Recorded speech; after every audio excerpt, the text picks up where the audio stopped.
So, let us examine the other areas of sustainable happiness models and what are the factors associated with those things. So, intentional activity is also another area that also looked into while talking about the sustainable model of happiness. Actions or exercises that a person chooses to engage in, that will decide also, that will bring one's happiness. Say for examples like can be cognitive experience, for examples counting one's blessings. In fact, at the lighter side of it, and there is a joke in fact related to the one's blessings and what we otherwise called that falls in the non-blessing sides, what we call is sin, sin. So, there is a person who was suddenly taken away by Yamraj. Yamraj, the god who gives punishment of death.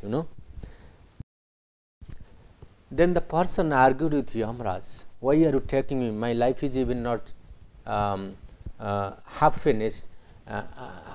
Would I call it as a premature death? No. Then Yamraj said that your time was for 50 years, but looking at the sins you have committed in your life, your age has been reduced. So, if you compare your sinful activities and blissful activities, your sinful are more than your blissful. Then the person tried to argue with the Yamraj, sir, how do you know that my sinful activities are more than blissful activities? No, we document, we keep record of, there is another god who takes care of all these things. Then he gone to the person who keeps record of it. Then the register of these activities said, yes, this time you said that given a chance you will destroy these areas or you will kill this person, that person. Then the person started suddenly comparing, sir, then why you have not recorded when I felt many positive things? I thought of creating a temple in these areas. I thought of building a school in these areas. So, will not be counted as my contribution and blissful activities. Then suddenly they realized, and when they started counting all these blessings or blissful activities, then this person's blissful activities was more than compared to his sinful. Then his quantum of punishments were reduced and he was given few years more for his life. So, even it counts in terms of life and death.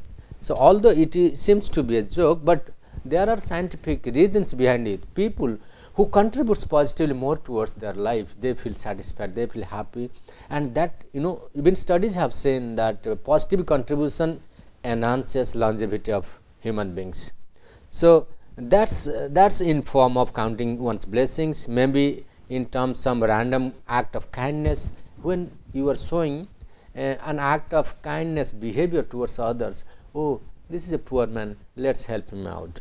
So, suppose you saw an accident, people are very badly injured, you thought to help out them and to send him to hospitals, etc., etc. So, this kind of behavior it alters one's perspective about oneself. So, you are showing a sense of highness about your behavior. So, that brings some sort of satisfaction in one's life and the world in general. So, therefore, intentional activity has a direct bearing on sustainable happiness. So, if you keep on counting all your positive contribution, maybe and that will create a best for your sustainable happiness. Then another factor is what we call the circumstances, factors constituting the background of one's life.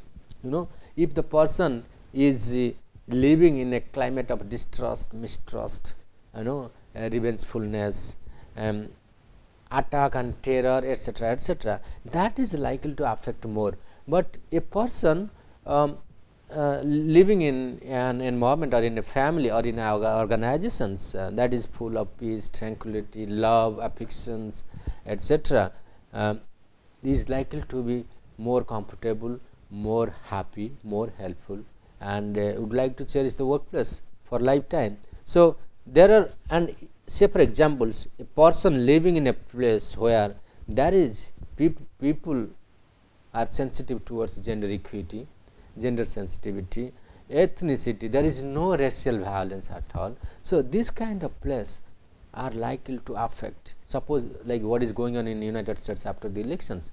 There is a huge fight going on between black and whites. Blacks are being selectively targeted by whites. So, there is a a huge outcry, rage is developing among the minds of people. So, this kind of atmosphere is likely to impair human health and happiness. Then personal experiences, how traumatic experience you have in your life, that is also going to impact the sustainable happiness of one's. Say for example, traumas and triumphs. If you are elated with, you are triumph with your success stories, that will likely to enhance your sustainability. But if you are successively or continuously attacked by one after another traumatic events, say for example, in school days you were not loved by friends, after marriage you were not by family members or your children, then after entering into your job scenario, then you were not considered as a good employee of the organization. So, this kind of repeated traumatic experience may suppress one's feeling of happiness, or then the person starts realizing, I am the most disgraceful person in this earth.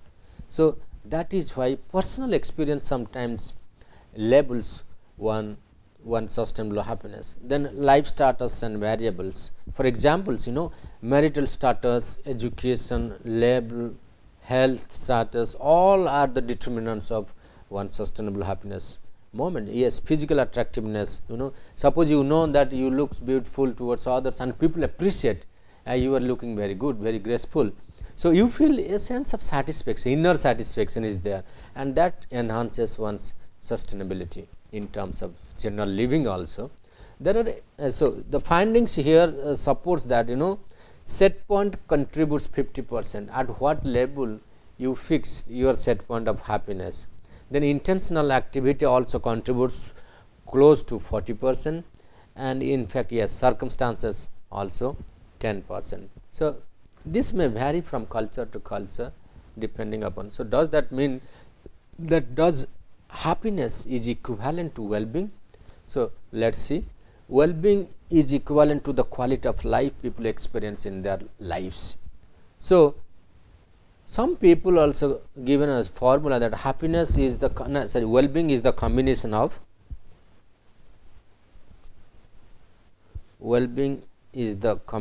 of happiness plus meaning. So, happy life and meaningful life. So, both contributes towards one's well-being. So, let us examine what is those areas are. So, here there is different approaches to happiness, like achievement of life goals, how a person becomes happy. So, these are some precursors of well-being, life goals.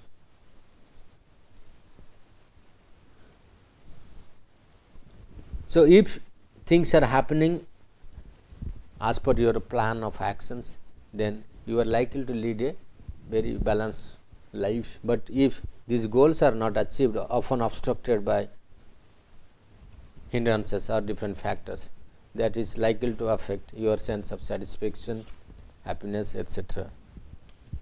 But when you look at the subjective perspectives on happiness, there are different forms of well-being.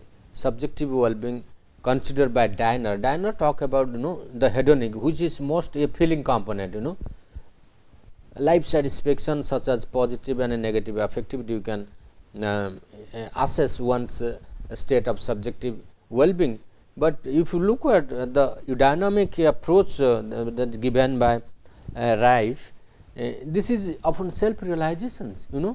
I may not be having sophisticated facilities for my living, but still I can say that I am a better off person than many others. So, that self-realizations.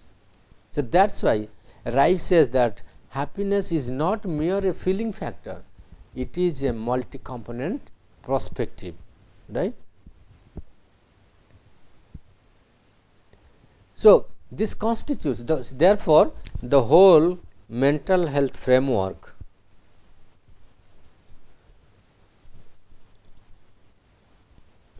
whole mental health framework is consists of three important domains: emotional, social, and psychological. I was just quoting it in terms of social networking context: emotional, social, and psychological. In addition to that, I used to add one more dimension to it, that is what we call the spiritual dimension.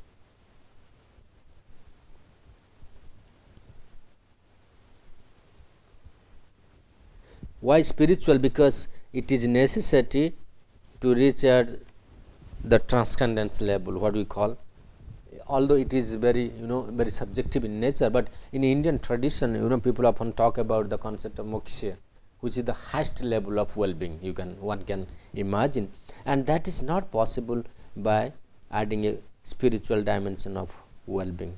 How you connect yourself with what we call the super self. So this is what we call the highest self. So emotional well-being is the presence of how much positive affectivity you are enjoying or satisfaction factors in compared to the absence of NA. But social well-being incorporating acceptance, how you are accepted in the society, among your friends groups, in your workplace, in your family, actualization, what is your contribution, what is the coherence and contribution towards others. So this labels your social well-being, your social image, particularly your social image in the society, in the community, in the organizations. But when you look about the psychological well-being, it is not mere emotional well-being or social well-being, it is your self-acceptance. Do you really? It is a self-realization. Do you really accept yourself that you are a good person? You have a good self-image in the presence of others, you have been accepted by others.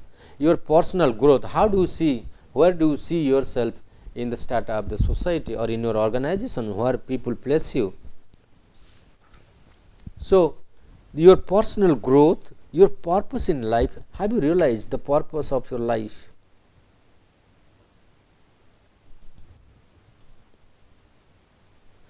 Purpose in life, then environmental mastery, this is very important.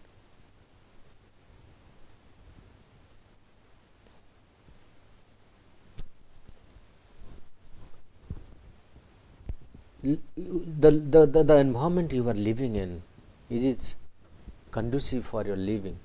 Are you enjoying the autonomy to express yourself, the positive relationship with others? So these are important markers or indications of one's well-being. But look at these are certain factors psychological well-being Rife talked about, proposed by Rife in 1989, 6 important component of psychological well-being. He talks about autonomy, environmental mastery, personal growth, positive relationship with others, purpose in life, self-acceptance. So this slide shows that the core dimensions of psychological well-being and their theoretical foundation. This is one of the most comprehensive models, that there are many other with related to the 6 components of Rife models, like fully functional person. Roger says that psychological well-being can be considered as a fully functioning person. This is a question there in the quiz test yesterday I was looking into. So who proposed the fully functioning model of human personalities? So this is Carl Rogers, who talks about the harmonious growth or harmonious functioning of one's functionality. What do you mean by fully functioning? When you talk about fully functioning, we refer to both social, spiritual, emotional and cognitive domain of one's functioning. Then Alport talks about that one's well-being is determined by his maturity. So well-being is nothing but one's emotional maturity, psychological maturity, emotional or psychological maturity. So, what is this emotional or psychological maturity? So, it is expected that the person should function the way the society expects from him or her. So, like conforming to the rules and regulations, acting as per the expectations of the surroundings. So, there are many other areas like executive process of personality. Some people say, no, Newgarden talks about, then Buller talks about basic life tendencies. These are essential basic life tendencies that are essential for achieving one's well-being. Then personal, Erikson talks about Erikson's 8 stages of social development. It talks about one's personal development is an indication of one's well-being. So, then Frank also talk about will to meaning. So, Frankl, yes, Frankl talks about it is the will of a person to have meaning about life, how far you cherish meaning in your life, that is an indication of one's well-being. Then mental health by Jahoda, he talks about mental health is equivalent to one's well-being. Jung has a different view, he labels or equalizes well-being with individuations, and Maslow talks about self-actualization is one's highest level of well-being. So, many people have many explanations, but however, the central theme of well-being remains about the 4 important domains: social, emotional, spiritual and psychological.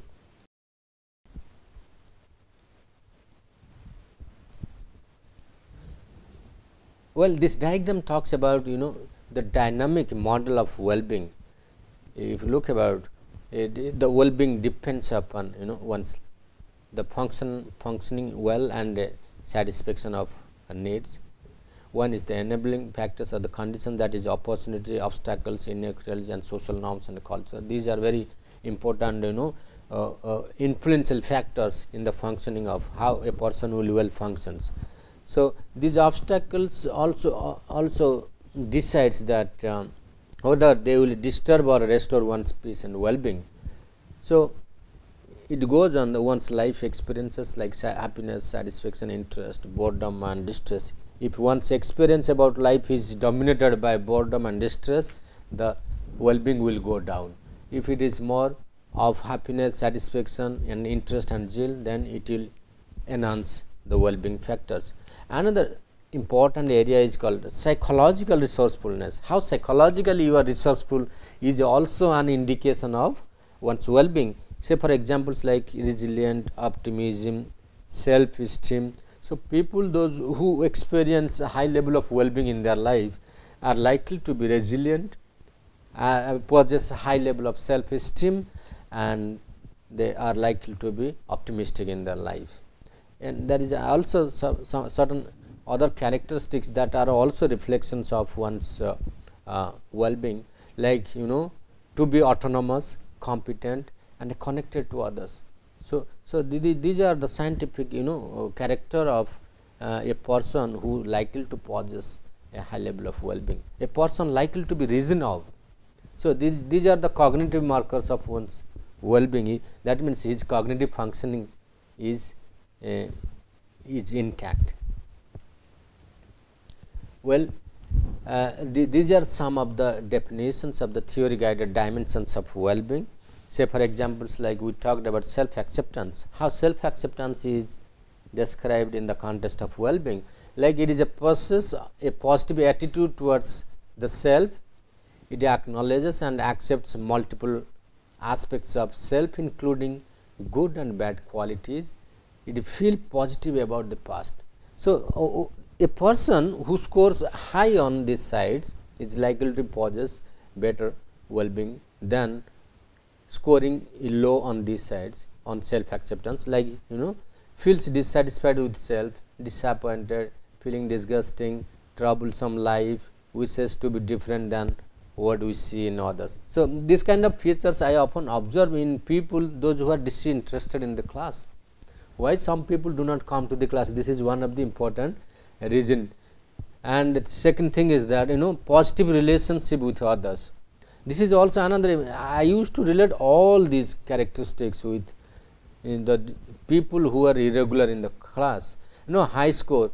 High score means has a very warmth personality, satisfying, trusting relationship with others, is concerned about welfare of others, capable of strong empathy, affection, intimacy, understands, give and take up human relations. These people are also very sincere in class, and they used to do proxy for their other absentees in classes. So I often used to tell them, okay, another thing is the personal growth, and it is also seen that those who are low scorer in the class, their personal growth also in general is very low. They think that if they concentrate on other activities, there will be overall growth of their personality. No, not exactly that. You need to have an all round development of your personality. So people scoring high on personal growth has a high indication of well being, like has a feeling of continued development, sees self as growing and expanding. They can realize that they are very open to experience, has a sense of realizing his or her potential, sees improvement in life. But on the other side, people those who are low on their personal growth, they are likely to have low level of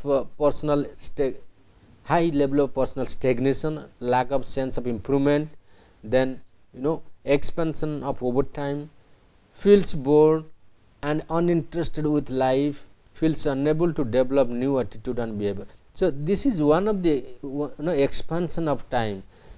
I have seen a group of students, whenever I give any assignments, surprising they will have, sir, I failed the deadline, can I submit it by evening?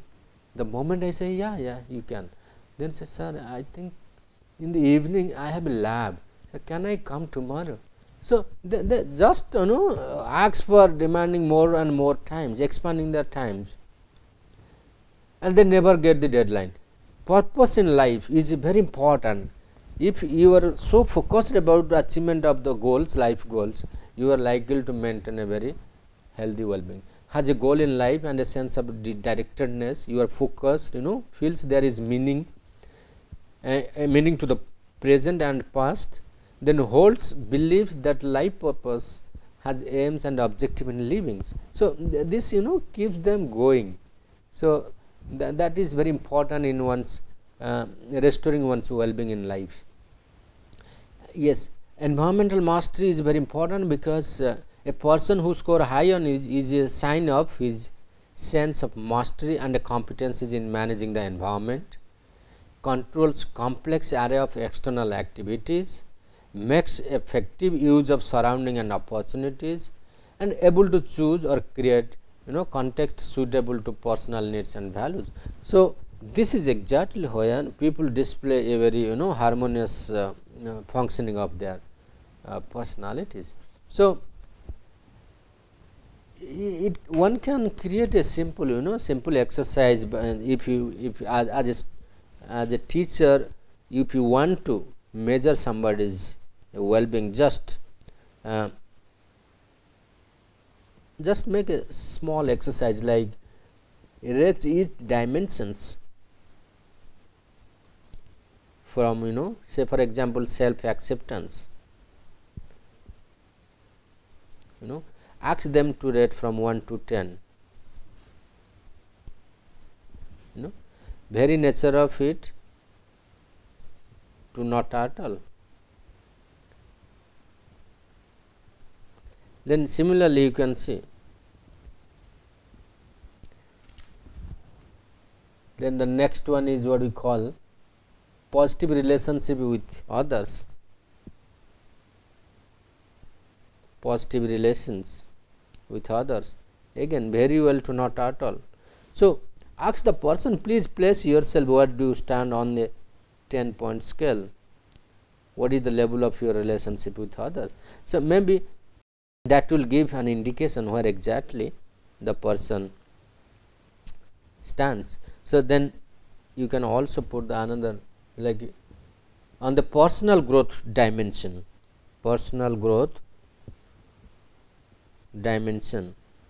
where do you place yourself from 1 to 10. So, even this small exercise can be conducted in school or classroom situations. You ask the students to realize, place them where do they exactly fit into.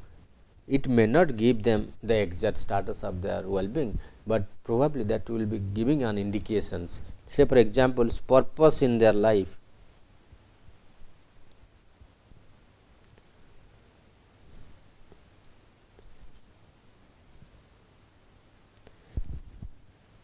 And environmental mastery.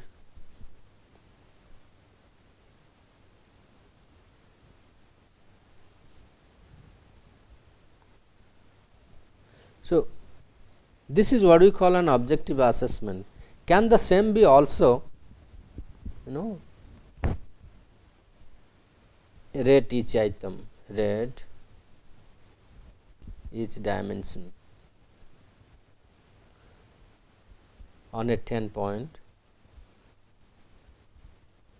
scale,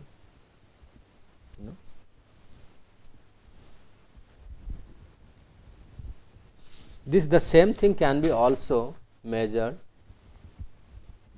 by storytelling, just we discuss, even by story writing also, writing a paragraph.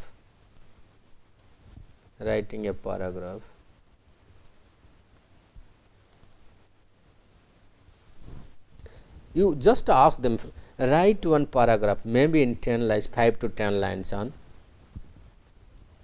each dimensions, like first one is called self acceptance.